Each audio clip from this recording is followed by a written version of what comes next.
All right, we are in the seventh inning stretch of this week's podcast. We are talking some fantasy baseball on the podcast right now. Joining me to do that, so I talked about fantasy football with back in December. The great Alan Austin's here. Alan, how are you? Hi, Mike. I'm excited for this, version of baseball this year. It's some sort of baseball, so I'll take it, and I'm very excited. Yeah, I am too. I'm every day. I'm sort of like getting up, checking the Twitter, making sure things not going horribly wrong, knocking on some wood to make sure that we get some baseball. And I will say this is going to be the weirdest fantasy baseball season of all time. Oh, without a doubt. And I, like you, check every day for that. I don't know if you watch 30 Rock. There's the old Liz Lemon shut it down joke Yeah, where if one thing goes wrong, shut it down. And I keep waiting for baseball to just be like, shut it down. So I'm hoping we don't get there. I'm hoping, obviously, if it really becomes a health issue, then obviously you need to do what's right. But if they can figure out a way and it's kosher, I'm all for it. yeah. The way I said it last week, and the way sense of it is this: I feel like these 2 weeks, as a lead up to the actual game, they're the most important weeks here because I think there's a certain point where you can still like shut it down and say we tried, the virus didn't let us. That's fine, but I think if we're sitting here on July 23rd, the Yankees are playing the Nationals, I think we are going to be in it for the long haul because they have so much money on the line. They're going to try and power through as best they can. Yes, I completely agree. And you mentioned fantasy being odd. It's almost like if you were in a league where you felt like one guy was trouncing you every year, this could be the equalizer kind of season where everyone's closer. And I say that because usually I feel, I don't know about you, everyone kind of understands the hitting stats, but it's usually the guys who win consistently master the pitching. And I feel like this year's version of fantasy pitching is just so random. I feel like there's almost no science to it. It's maybe you load up on strikeout guys and hope to dominate that stat. But as for everything else, how do you really plan for a rotation in a 60-game season when the teams don't even necessarily know what they're going to do? Yeah, that's true. And before we go into more of this year's interesting challenges, give me a little bit of your backstory with the fantasy baseball. Like, how many leagues do you usually do? Like, what kind of format do you like to play? So my history with fantasy baseball is relatively new. I've been playing for, I guess, I'd say close to 7, 8 years now. And there are people who've been playing a lot longer than I have. I remember friends' dads who used to tell me about their old rotisserie leagues. And, it's just, it was done a lot different. But I've been in this one big money league consistently the last, oh gosh, I think this will either be year 7 or year 8, but I was playing a year or two before that. But this is my bread and butter. It's the only one I play anymore. I put my heart and soul into it, but one thing we do that I have learned to love and I never want to go back is having an auction draft. So this league has an auction draft. It has keepers. The first 3 you keep are +3 on top of the price you paid from the year before, then +6, +9, and so on. So that's how we build our league. That's how our rosters are set. And this league is my only league. Like I said, I'm focused on it. So that's where I'm at with fantasy. I used to play DraftKings here and there. Not going to do that this year. Planning for a wedding. Can't just throw money away. So I'm in this league. This is my bread and butter. I've never won it. I believe the highest I've ever come in was 3rd. But yeah, it's a tough league. It's tough. Yeah, my league, like I'm the commissioner of the league. This is a 12-team head-to-head, like a keeper league, and we've been playing for about 8 years. I have one title to my name. I won back in 2017, and I've got a second couple of thirds in there as well. And our league's been an interesting spot because we actually, due to scheduling issues, we actually did our draft on March 8th before all of this craziness happened. So we've been sitting on our players for a long time waiting to find out what happened.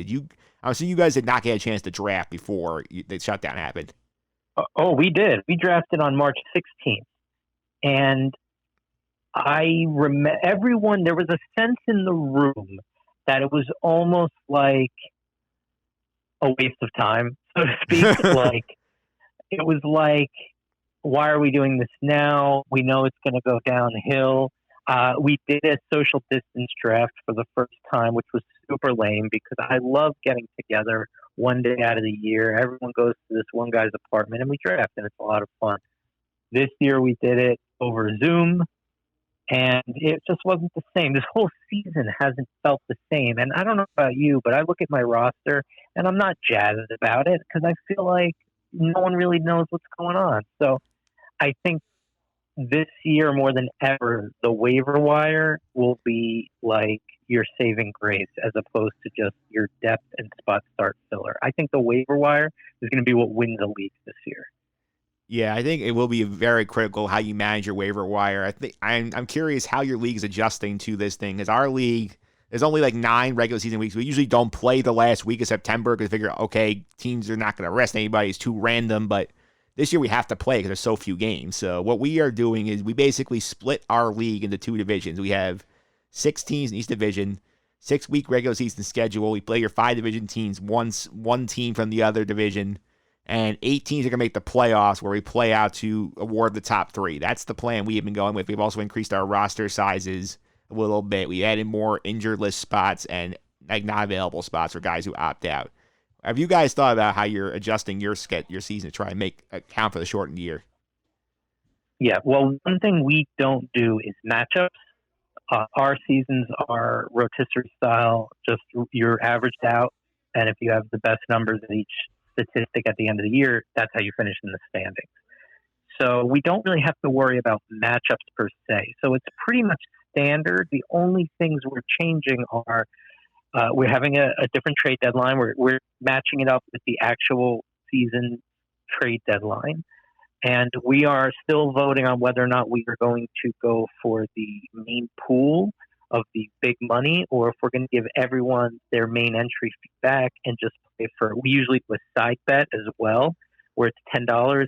So we don't know if we're going to just make this season for lesser money. So we're still discussing that. But as for the actual playing of the game, one of the things we did was add IL spots. So our commissioner went in and allowed 6 IL spots per team to account for possible COVID designation. Yeah, we use a league voting. We reduced our money buy-in. We usually play for like one amount. We cut it in half because to make it like, since it's more of a crapshoot, this format where you don't know like if it's going to happen. We also expanded our postseason and said, you know what, like get more teams in there. 6 weeks is usually long to figure out who the worst 4 are, and then we'll bring the 8 in. We'll see what happens from there.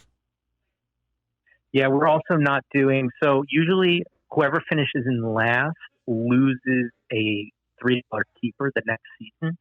And we're not doing that either because of what you just said, it being a little bit of a crapshoot. So we usually have a playoff to see, we have a consolation prize. That's not happening either because the season's so short. So pretty much it's just going to be a sprint to the finish with normal standings, no bells and whistles. And we're just going to hope it's fun.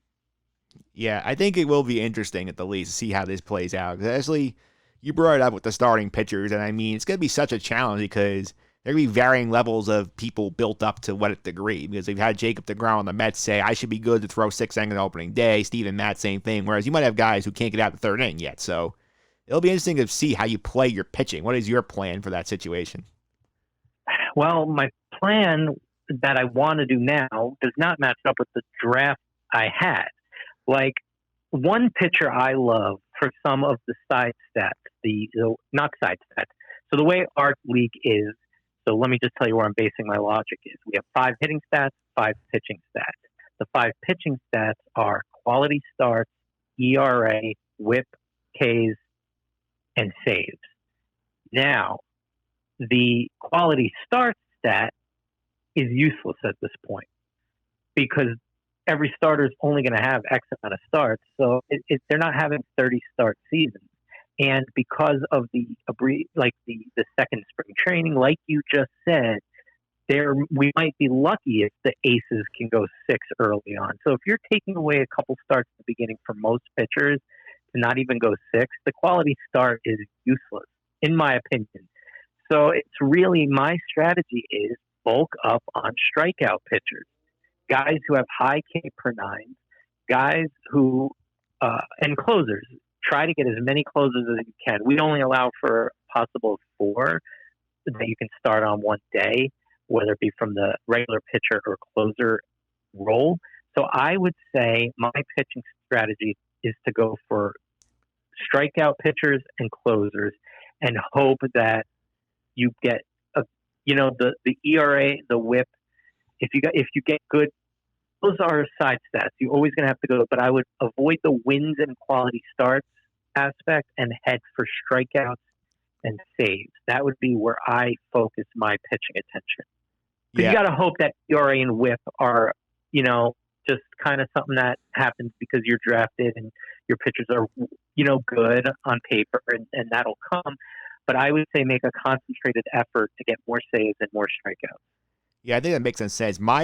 Obviously I drafted already, and obviously I have a team, but I feel like everyone's going to a draft now. I would try and get one ace and then just do what you do and just load up on the guys who strike people out, look for people who can strike out a batter in an inning, look for guys who have like low whips, low ERAs. They can basically go for kind of like the streaming relievers that can be more valuable this year than like your third or fourth starter at some teams.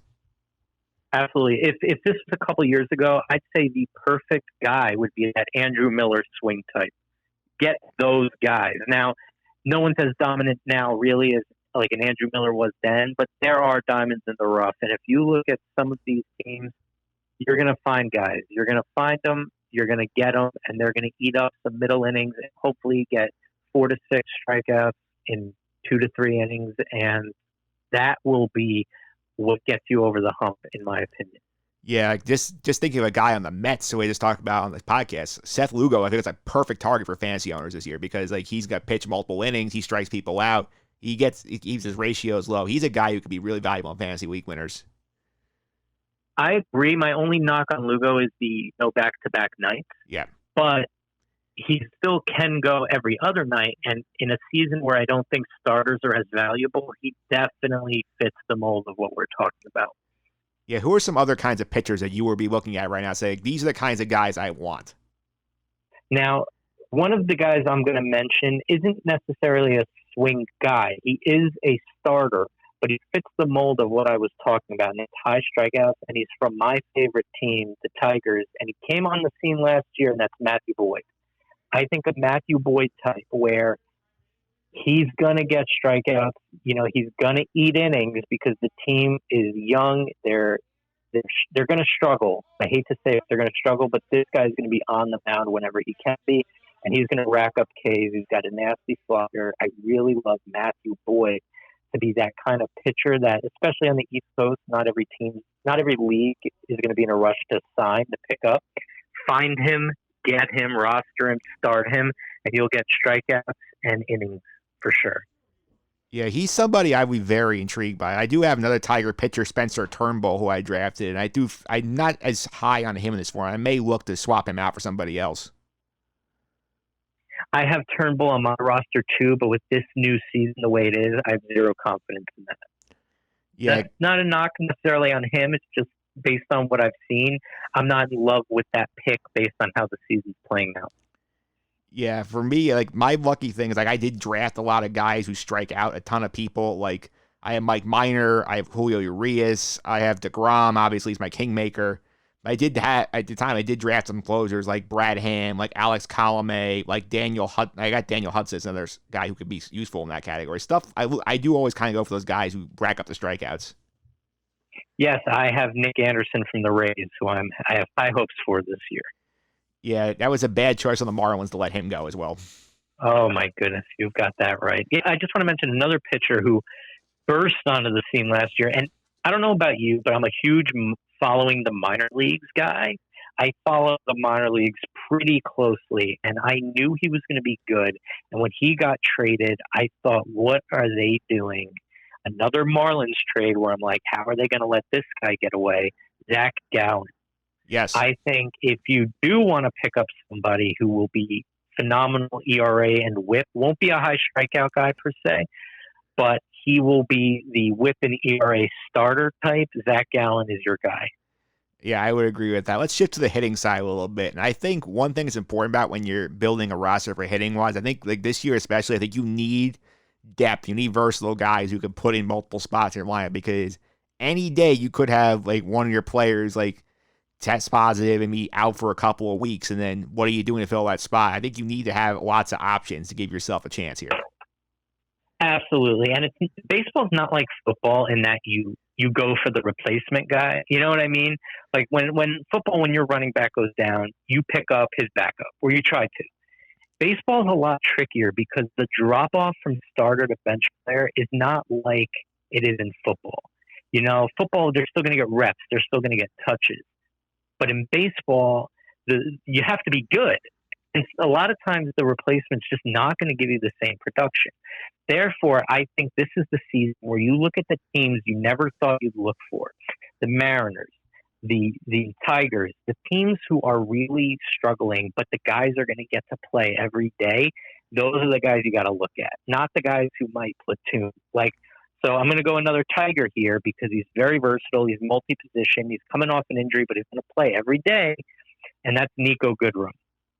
Nico Goodrum can play the outfield. He can play the infield. And if you're lucky enough to roster him, if someone goes down, he's the kind of guy I want to have. He's going to play every day. He's multiple positions. He really is versatile, and I really love those versatile, multi-positional athletes for this season specifically. Yeah, I also keep an eye on teams that, especially the NL is interesting, where you have the DH and there at bats created that would not have existed ordinary for people. So, like, my example with the Mets, like Yoenis Cespedes obviously gains much more value. He was able to play because he can DH. J.D. Davis is another guy that can play third or the outfield. He also gets some reps there. Dom Smith. Like, people like that will be on fantasy roster this year just because the opportunity will be there. Plus, teams not going to want to push their guys go from the jump because they're not going to be risking injury as much. Absolutely. And I just want to point out one other name because he's kind of he's always what seems like on the bubble of superstardom, but he never really gets the chance. And I think this year, with the way the rosters are and on this team, the Cubs, he is probably going to get a real shot, and that's Ian Happ. Always liked Ian Happ's game, another guy who could play multiple positions, and I wouldn't be surprised if he kind of, knocks down that door and says, I'm here to stay as a bona fide major leaguer who can play every day. But I still only consider him that depth guy for now. So these are Nico Goodrum, Ian Happ are the guys who fit what I feel are what you were talking about. You need depth in case someone goes down. These are some of the names I'd give a look to. Yeah, one guy who's on my team, I feel like could also fit this niche a little bit, is David Fletcher on the Angels. He came out last year, hit 290, has a little bit of pop, a little bit of stolen bases, and he has eligibility second base, third base, shortstop, and the outfield. That's the kind of guy you want to have on your roster this year. Absolutely, because it's the kind of utility guy. That's what I was talking about early on when I said the waiver wire is going to win you your season. Guys are going to go down. Not to mention regular injuries will happen. Just because COVID's a thing doesn't mean other injuries and other ailments. I mean, the Yankees are already filling with Masahiro Tanaka. Like, you need depth now more than ever. It is so vital, and if you're not paying attention to who's available on that waiver wire and who's having good days, you're going to be in last place or close to it. Yeah, especially like in this shorter season where in a regular year, if a guy hurts his oblique in the 5th game of the year, you go, okay, he's out 2 months, he'll be back in June. But if he hurts his oblique game 5 this year, he's out for the season for you pretty much. Essentially, yes. And that's why I would keep an eye on the AAA. Now, the 60, I don't know how the minor league is going to work. I don't know if they're just going to go to an extended summer camp all season and just kind of like that's basically be it. At the ready. Okay. I would keep an eye on who's on everybody's 60-player pool. Have that list at the ready whenever you need it to know exactly who you should be eyeing to pick up. Yeah. So I think knowing every team's 60-player pool is another little hack you can add to your repertoire to be ahead of the game this year. Exactly. You also have to look at it, too, in terms of like the motivation for these teams. Whereas a team like the Mets, they have a lot of guys in there who they think can help them win right now. Like Melky Cabrera is in the pool now. You figure he would get time if somebody goes down with an injury. Whereas a team like the Tigers or the Orioles, they might bring a prospect up. So you might be adding them instead of a guy who's a little bit of big league time. Mm-hmm. That's a great point. You have to kind of know the motivation of these teams. And speaking of motivations, we'll talk about the players a little bit because obviously the opt-outs are a concern. We've seen some players opt out already, like David Price has opted out, Nick Markakis opted out, and we have people who are on the fence, like a Mike Trout, and Trout said, I'm going to go, but, like he's obviously going to take paternity leave when his baby is due. He's going to be out for probably at least like a week, 10 days. Like, Do you downgrade Trout at all if you're drafting today off of the first pick? You have to. Yep. There's no way around it. The guy is literally saying, I will miss at least X amount of days. And in a 60-game season where someone is saying they are going to miss time and they're unsure about the whole season, that has to play into consideration.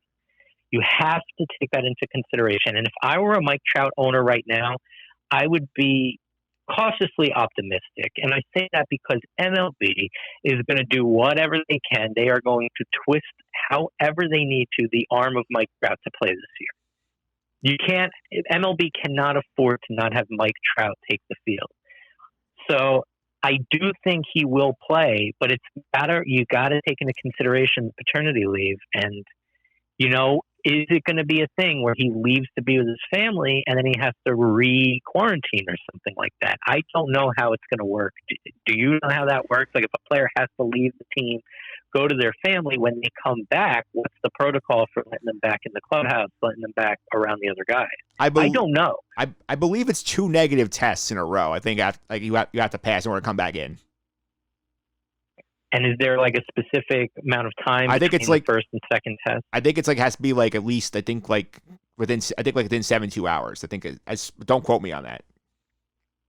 Okay, so there's a little uncertainty there, but I think if you already have Trout, and if let's say you haven't drafted yet, if Trout falls to you in the middle of the first round, you got to take him. You got to take him. Like there's no way around it. But if I have the first overall pick, I probably look elsewhere. Yeah, where would you go? I would think somebody like Acuna or Mookie Betts probably your 2 considerations at one if you're not going Trout. Yeah, I would say Acuna. Acuna would have to be up there.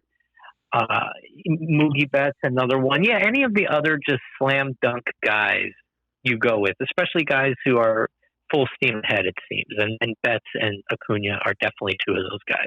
Yeah, I'd also think in terms of the guys opting out, I think you as an owner, I mean, obviously you don't blame the players. Like it's their choice. So like if they at some point feel like, you know what, this is not for me, I'm out. Obviously you can't blame them. But like if you're playing fantasy, it's something you have to be aware of. Whereas, especially keep an eye on teams where like if like down the stretch, let's say a team like I don't know, I'll give me a random team we think contend. Let's say the Washington fades out of the race for some reason.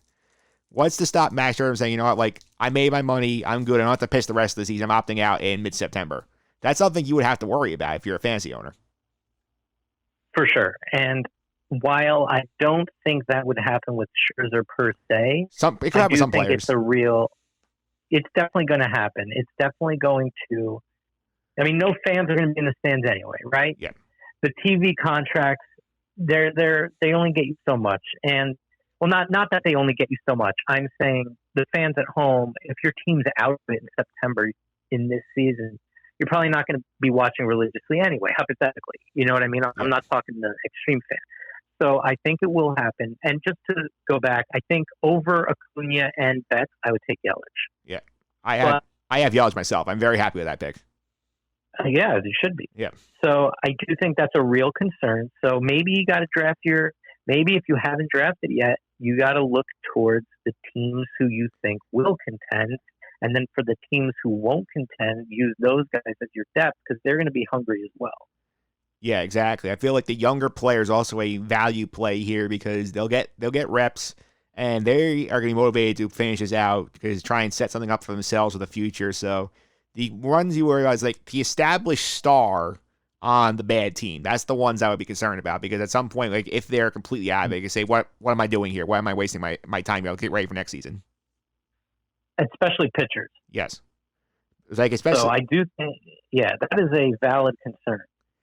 Yeah. All the fun things you have to think about in fantasy baseball this year, but I will say it will be a fun challenge seeing how this plays out because it really, I think it's going to put the good managers to the test and really like bring out the cream of the crop, the guys who are actively like maneuvering, keeping an eye on the reports every day, keeping an eye on numbers. I think the cream of the crop fantasy baseball owners will emerge this year. Yeah, and more so than ever before, the top-notch prospects who probably wouldn't have hit MLB this year, if you have them, you might as well keep them on the roster because they may be coming up. Yeah, they may be making appearances because they are losing a year of development. This is their development. And especially the teams that are out of contention later on, I could totally see their stud minor leaguers being called up and taking some reps. Yeah, like our fantasy league, the one I run right now, it's basically we keep 3 players every year, and there's also 1 slot reserved for a minor league player. Like my minor league right now is Jarrett Kelenic, the former Met prospect who got traded to Seattle. If the Mariners are out of it, I could see them calling up the last 2 weeks of September saying, "Here, kid, have a shot. See what that's worth."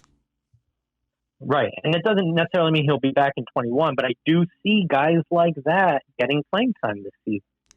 Yeah, a lot of interesting factors to consider, and I will say I'm looking forward to this fantasy baseball year. I mean, I already did the draft, so I've been sort of keeping my guys up to date on what we're doing.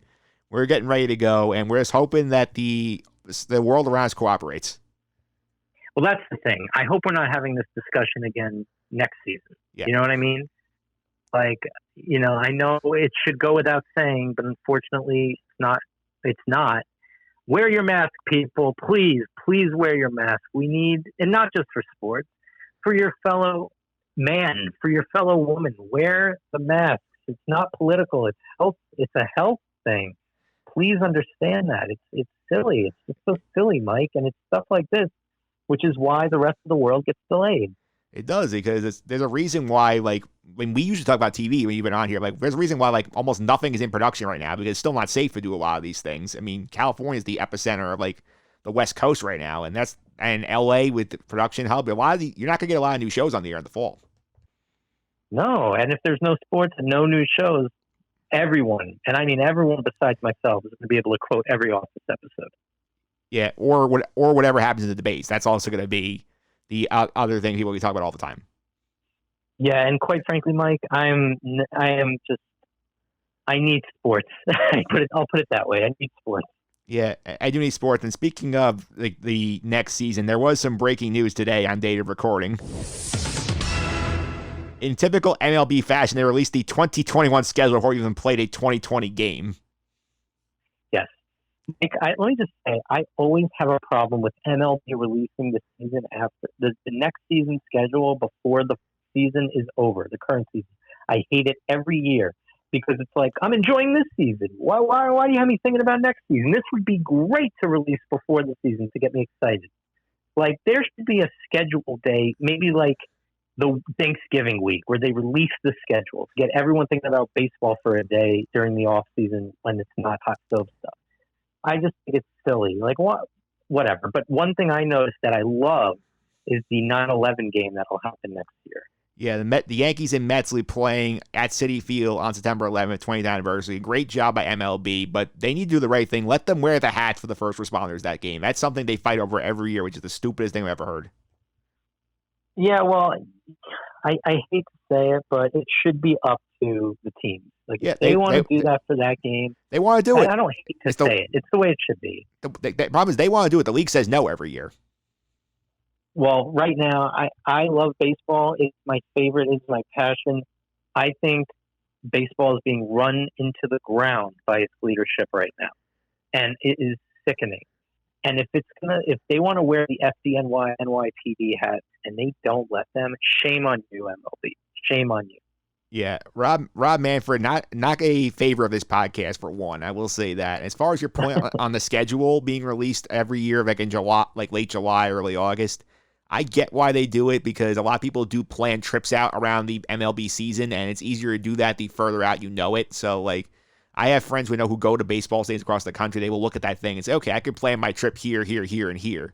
It's harder to do that if you're waiting until like November or you're doing in the winter meetings to plan those trips out. That's fair. That's the reason I defend them on that, because and it's also for the teams who are going nowhere this year. You can say, hey, look around the corner. You have a new season coming up. For sure. Well, just switching back to fantasy for this season, do you think the ace pitchers will still be what they are on a smaller scale, or do you think even they will be diminished value-wise? Because I think even the aces will be diminished from what they usually are. I paid over $40 for Jacob deGrom, which is a lot in my league, but I will not get that value no matter how good he is, I feel. I think relative to the rest of the pool, I think they're going to be worth it because I think the odds of you getting something out of your Jacob deGroms, your Garrett Coles are much higher than you are of getting it out of like your 2 to 3 stars. I think it's the aces, then the top relievers, then you start filling in the rest of the pitching pool. Well, then I'm relieved to hear you say that because I have a couple aces. I have Patrick Corbin, who's an ace type. I think, you know what I mean? When obviously when you're behind Strasburg and Scherzer, I'm saying if he was on another team, he'd be the ace. So I've got Corbin, I've got DeGrom. I'm hoping for the best here. Yeah, my ace in the hole is I have Shohei Ohtani as a pitcher, so that's going to be interesting to see how that plays out. Now that he's actually healthy and ready to go when the season starts. And he's walking 8 guys in inter-squad games. Yeah, so that might not be great for me. We'll see how that goes. But Alan, thanks for all the time. Really appreciate it. And just to give people a hint, Alan will be back next week. I won't tease what it is yet, but stick around later in the podcast to find out why Alan's coming back on. It'll be exciting. It will be very exciting. It does also involve baseball. Ooh. Yes, it does. We will talk about that off the air more. But if people want to find you on social media, how can they keep up with you? Sure. On Twitter, it is at Allen, ALLEN _Austin, AUSTIN _ at Allen _Austin _. And on Instagram, it is at Allen Austin Sports. It does sound great. And I also hear you have a YouTube show out now. Oh, yes, I do. It is the Allen Austin Show on YouTube. We're 1 episode in. The second episode will be released next week. It is a comedy sports talk show, and I'm looking to gain an audience. Please check it out. Yeah, and that's on YouTube, correct? That is on YouTube. You could just search the Allen Austin Show, and my channel name is Allen Austin. All right, there you have it. Be sure to check that out, folks. Thanks again, Alan. Thank you so much, Mike. Always a pleasure. Play ball. Play ball. Up next, we're actually going into pop culture here. The great John Stanko's coming up next. We're diving into the John Wick trilogy right after this.